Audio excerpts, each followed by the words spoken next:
Sa dinami-dami po ng ahensyang naghimay-himay ng budget, bakit po nakalusot?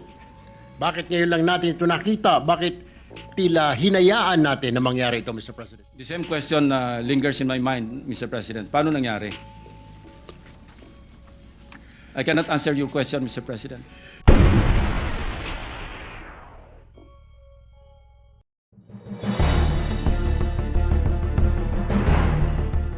Mr. President, I rise today with anger and frustration, not just as a legislator, but as a Filipino taxpayer. Because what I heard in the privileged speech of our colleague, Senator Lacson, is nothing short of a national disgrace. Ginoong Pangulo, ito po ay garapalan at sistematikong pandarambong harap-harapan.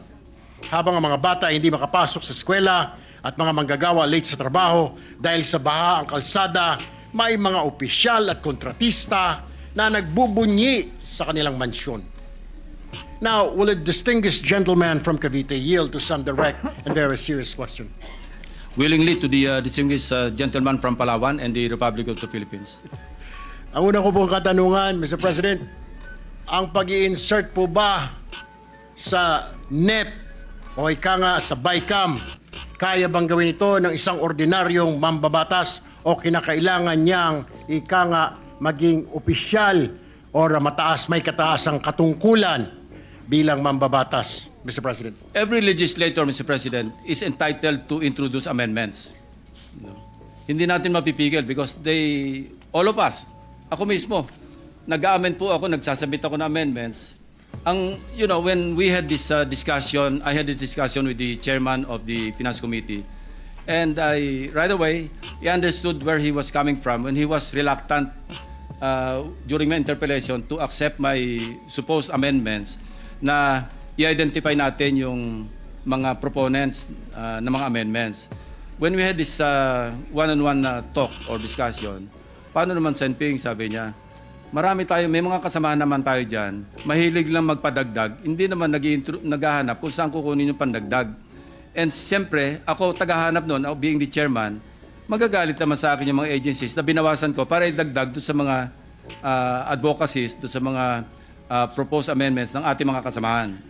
And that's the reason why I counter-proposed to him na okay, accepted, pero baka pwedeng, pag nakita ko may umusbong sa isang agency, pwede ko bang tanungin sa iyo kung sino yung responsible na nagpadagdag sa isang agency? And he agreed. You know? And that was good enough for me because I thought at the time that the outcome would be the same. No? Na ang importante, Mr. President, if something goes wrong with the implementation of the project at na-trace back natin doon sa legislator, congressman man o senador, na siya yung nag-propose, somehow, meron siyang shared responsibility to see to it that the implementation of the project na dinagdagan niya ng pondo, maayos.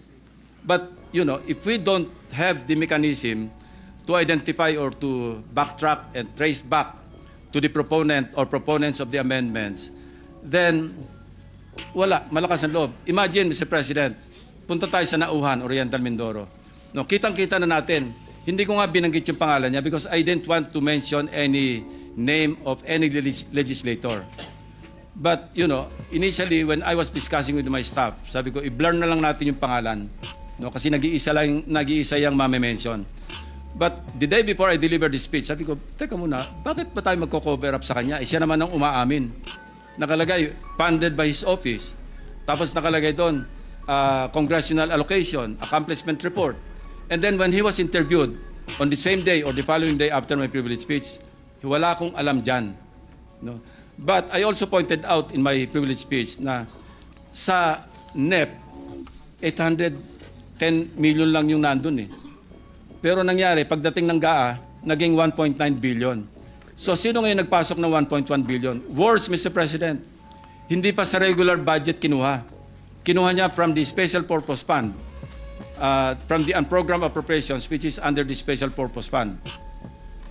How can you, ngayon lang ako nakarinig na from the regular budget, nag-realign papunta sa unprogrammed appropriations and vice versa. Hindi po nangyayari because yung regular budget, ito yung items in the GAA na talagang ito yung nakakalat sa mga implementing agencies. Now, on program appropriations under the Special Purpose Fund, ang tawag po dito, standby fund, augmentation. Pag kinapos ang pera sa regular budget, huhugot doon sa program appropriations. And there are requirements. Hindi ganun kasimple. Kailangan merong excess revenue collection or merong bagong revenue measure o kaya may approved loan. Napakahirap pong i-access. Kaya this will be one of the questions that I will raise before the DBCC to ask DBM paano na nakapag-allocate, nakapag-release ng SARO sa isang proyekto na hinugot yung pera from the program fund. Marami po tayong dapat i-correct, Mr. President, kasi ang pagkaalam ko sa budget natin, tatlo po yan eh. Regular budget, special purpose fund, and automatic appropriations. Now, when will we stop? Baka mamaya pati automatic appropriations i-realign na rin. Okay. Mr. President, sa inyong pong nakaraan na privilege speech, nabanggit po ninyo ang paggamit nga ng unprogrammed funds for flood control projects.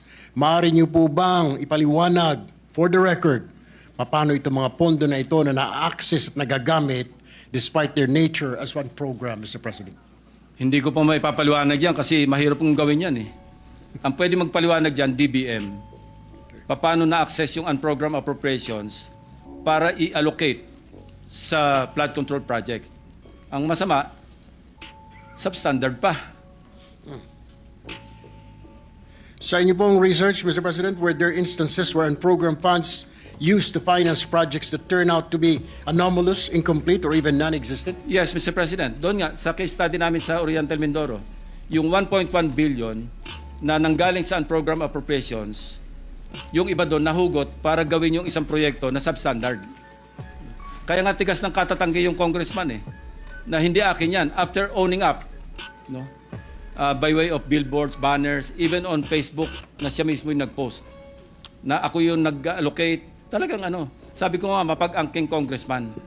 Now, it's very easy to deny na siya yung responsible sa realignment or sa insertion because hindi mo matitrace eh, walang record. Sa House kasi, di ba, sabi nga ni Congressman Toby Tiangco, small committee. No? Isasabit sa small committee and then bahala na, wala nakakaalam, walang record. Even in our case in the Senate, di ba ang practice natin, magko-caucus tayo and then the chairman or chairperson will just ask the individual members, magsabit na kayo ng individual amendments.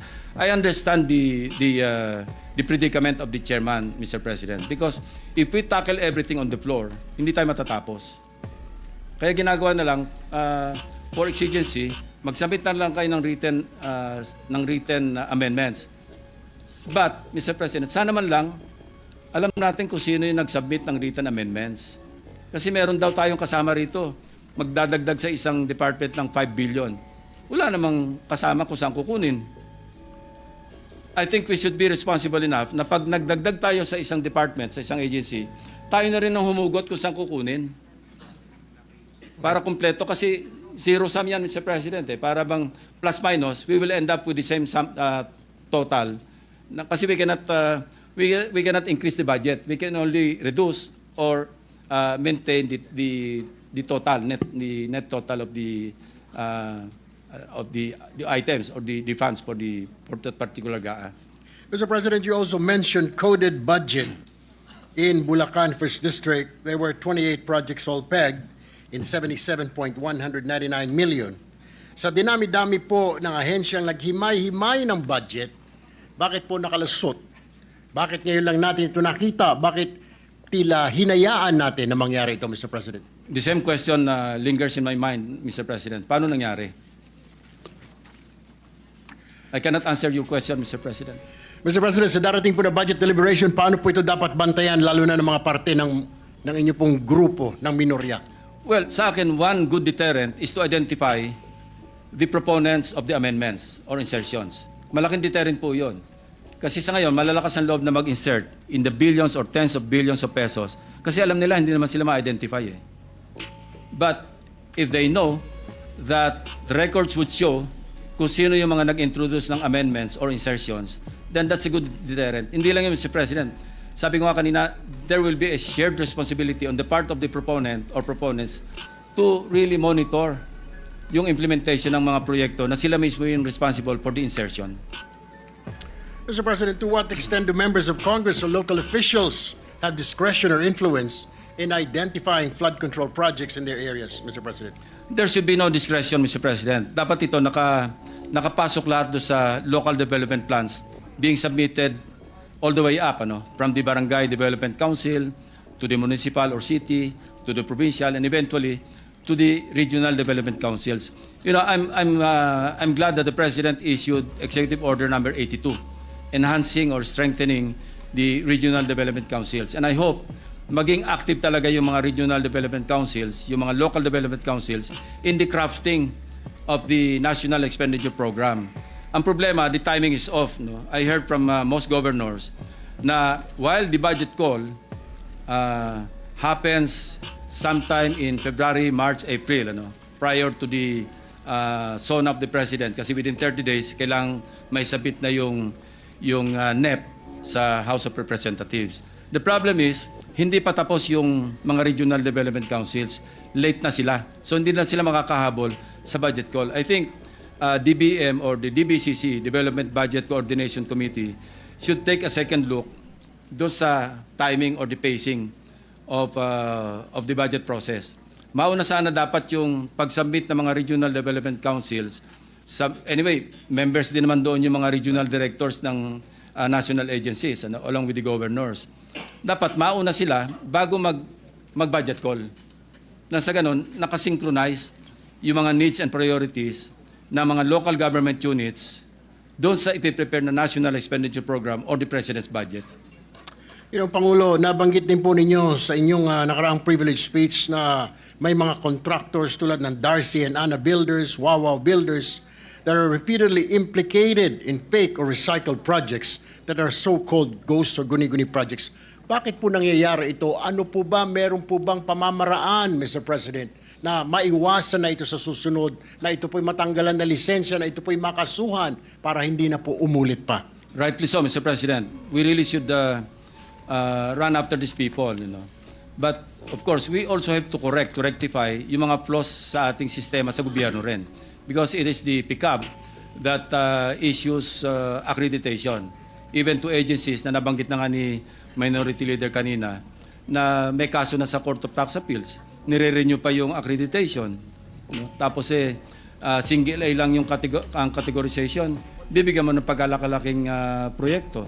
So these are things that we should tackle when the Blue Ribbon Committee resumes its hearing, next hearing.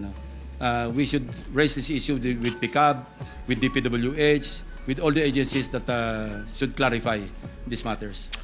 Mr. President, I have last two questions. Would the good gentleman, the former chief of the Philippine National Police, that the existing or that the specific gaps or loopholes in the current accountability chain from project design to fund release to monitoring allow corruption and inefficiency to persist unchecked? We should not allow, Mr. President. And we have this mandate of oversight, because pag nagpasa tayo ng batas, our duty doesn't stop there. We should monitor, we should exercise our oversight function as members of the Senate, as members of Congress, to see to it that the law that we passed are properly implemented. In this case, the General Appropriations Act. Mr. President, would you agree to have an independent third-party inspection of projects to detect ghost projects or substandard construction in real time? Kasi po, may sabwatan ng DPWH at ang COA. So, sang-ayon po ba kayo na magkaroon ng third-party inspection? Sang-ayon po ako, Mr. President, distinguished gentleman from Palawan. Regarding calls for independent audit investigation, would you support including local community-led monitoring or citizen reporting platforms to add another layer of oversight, Mr. President? I agree, Mr. President. Finally po, Mr. President, would you happen to know ang kontraktor na kamag-anak po ng isang COA official or other government agencies? Alam po natin lahat yan, Mr. President. Maraming salamat po, Mr. President. Now I yield the floor. Thank you. Thank you, Mr. President. Thank you.